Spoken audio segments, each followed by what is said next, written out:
Long, long ago, when the world was still young, near a big river lived two tribes. One was called Yan, and the other, Huang. Legend says they were brothers, descended from a common ancestor. But as time passed, their once strong bond began to fray, and the two tribes found themselves at war. They fought long and hard, until Yan was defeated. Yet the people of Huang chose to show mercy, and the two tribes united as one people. Together, they defeated their mightiest foes and laid the foundation of a great civilization. Class, this is the story of Yan Huang, the origin of our people. It's why we call ourselves proudly the descendants of Yan Huang. The hero of our story, Huo Qubing, was born during the Han Dynasty of China, a time when Emperor Wu, a young and ambitious ruler, sat on the throne. Emperor Wu had a sister, Princess Pingyang, who maintained a large household with many servants. One of her maids was a pretty young woman. One day, she met a handsome young man, a junior official of some sort. The two quickly fell in love. Not long after, baby Huo Qubing was born, out of wedlock. His father was like, "Oh crap," and off he went, leaving the young Huo Qubing to be raised by his mother. But luckily, his mother had several siblings who stepped in to help her out. And then fortune smiled upon the family. I've got a feeling that if I visit my dear sister today, something wonderful might happen. So the emperor visited his sister, the princess, and there he met a beautiful young woman. He was immediately smitten and brought her back to his court. She would later become his empress. But this is not a story about Cinderella. It's a story about Cinderella's nephew. Yeah, that's right. This beautiful woman happened to be one of Huo Qubing's aunts. Thanks to this newfound royal connection, young Huo Qubing grew up in a life befitting a noble. As a boy, he loved horse riding, sword fighting, and arrow shooting, maybe less so into reading and writing. From a young age, he dreamed of becoming a great general one day. And during this era, the Han Dynasty offered plenty of opportunities for youth with that dream. Across Eurasia, even the mightiest empires faced threats from nomadic tribes, and the Han Dynasty was no exception. For the Han, that threat came from the Xiongnu, a fearsome nomadic people who roamed the northern steppes. They were organized into small tribes, each led by a prince, all of whom answered to a supreme leader known as the Chanyu. Their origins remain a subject of debate, but one thing is certain. The Xiongnu rose to power around 209 BC under a formidable ruler named Modu Chanyu. Since then, they became a constant menace to the borders of Chinese dynasties. In the early days, when the newly founded Han was still finding its footing, the Xiongnu raided its borders, slaughtering people and burning down villages. As the Han solidified its power, the Xiongnu still raided its borders, slaughtering people and burning down villages. By the time Emperor Wu ascended the throne, the Han had become ever powerful and prosperous, but the Xiongnu continued to raid its borders, slaughtering people and burning down villages. Emperor Wu was an ambitious and determined ruler, and he decided enough was enough. I'll raid their borders and burn down their villages. Your Majesty, they're nomads. They don't have villages. And therein lay the challenge. The Xiongnu were people who lived on horseback, and they kept moving from nowhere to nowhere. To defeat them, the Han army first had to find them in the vast, unforgiving steppes, a daunting task for outsiders unfamiliar with the nomadic way of life. Emperor Wu had troops and horses. All he needed was a general capable of outmaneuvering the Xiongnu. Unfortunately, up until then, the Han's military campaigns against the Xiongnu had not been particularly successful. Determined to change this, the emperor decided to take a chance on new commanders. And he chose Wei Qing. Who was Wei Qing? He was the empress's brother, making him the emperor's brother-in-law and Huo Qubing's uncle. Seriously? A guy with no military experience? Isn't that nepotism? But whatever the reason for this appointment, it turned out to be a stroke of genius. Wei Qing proved to be exactly the man for the job.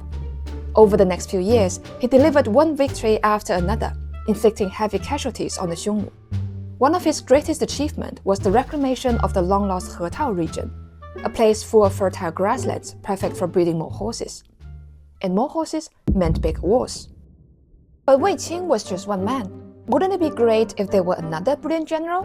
Emperor Wu thought so and set his sight on Wei Qing's young nephew, Huo Qubing. The boy is gonna be a great general, just like his uncle. Here, take this book, study it well, and learn all about military tactics. One should focus on devising strategies suitable for the current situation, rather than solely studying ancient military tactics. See? I told you, he's gonna be a great general someday. Soon enough, Huo Qubing had his chance to prove himself.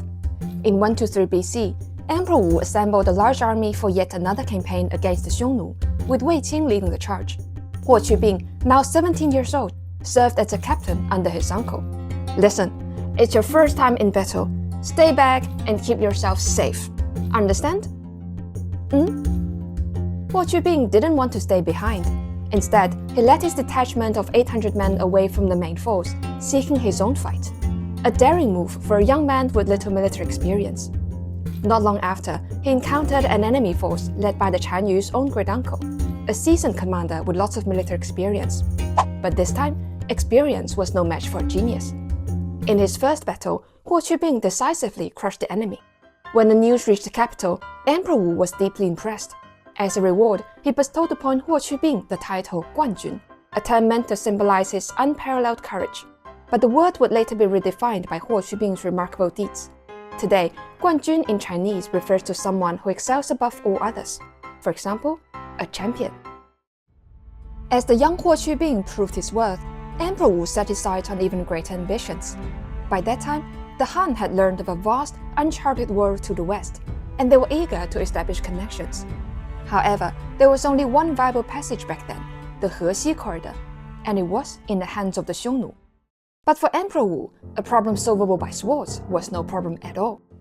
In 121 BC, Huo Qubing set out with 10,000 cavalry on a bold mission to undermine the 5 Xiongnu tribes occupying the Hexi Corridor, and he did in just 6 days. In this lightning-fast campaign, Huo Qubing wiped out 9,000 troops and killed 2 tribal princes.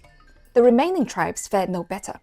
One prince's son was captured by the Han, and another lost a sacred golden statue, a revered holy treasure of the Xiongnu. As for the last prince, he was spared, for now. After the first successful campaign, Emperor Wu soon prepared for another assault on the Hexi Corridor. The plan was ambitious. 2 armies would march deep into Xiongnu territory from different directions. They were to join forces and launch a surprise attack from behind enemy lines. On paper, a brilliant strategy.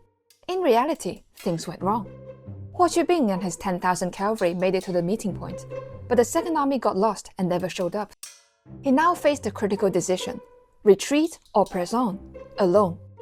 A cautious commander might decide to fall back, but Huo Qubing was no ordinary general. He chose to advance. The Xiongnu was caught off guard. They had expected an attack from the east where Han territory lay, but now they were trapped between Huo Qubing's forces and the Han border, and they had nowhere to run. The result was yet another decisive Han victory. Over 30,000 of Xiongnu troops were killed in a single campaign. After a string of defeats, things weren't looking too bright for the Xiongnu princes in the Hexi Corridor. They had lost tons of soldiers, and their boss was furious over the repeated failures. Hey, how about we just surrender to the Han? Yeah, that works. When Emperor Wu received word of their offer, he was skeptical. It was surely a tempting opportunity. But the Xiongnu princes and their tens of thousands of troops were waiting near Han's border. If this was a trap, the consequences could be dire. Emperor Wu's solution was, of course, to send out his golden boy Huo Qubing.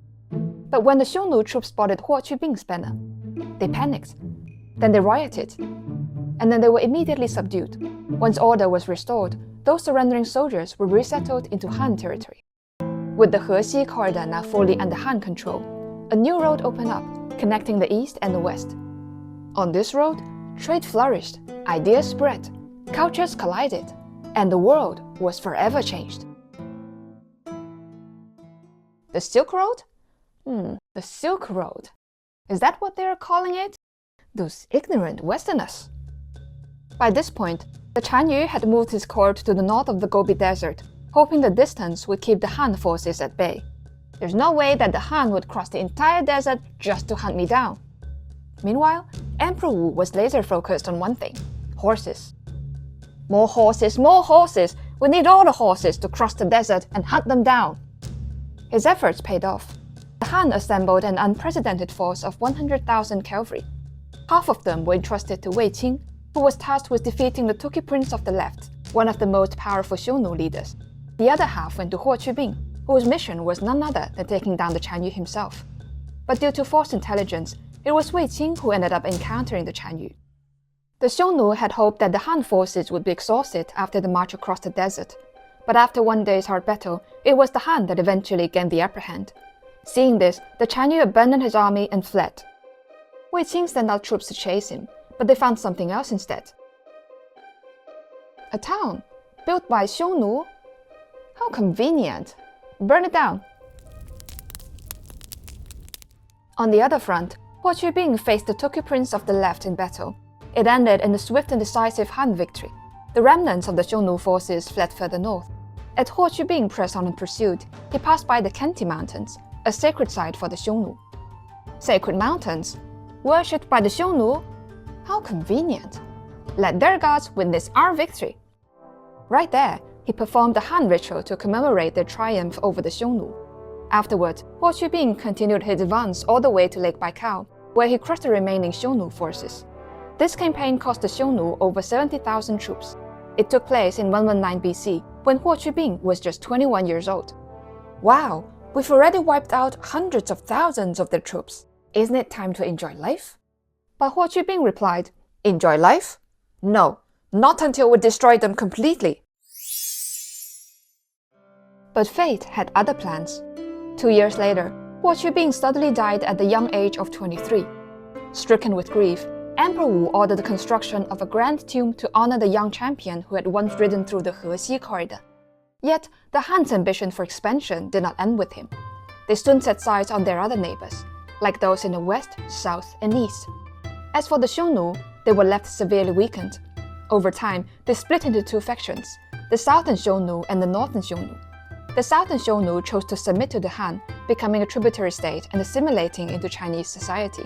The Northern Xiongnu suffered more defeats and were forced to migrate westward, where they disappeared from history. A popular theory suggests that they re-emerged in the west as the Hans. Class, this is the story of Huo Qubing, our champion.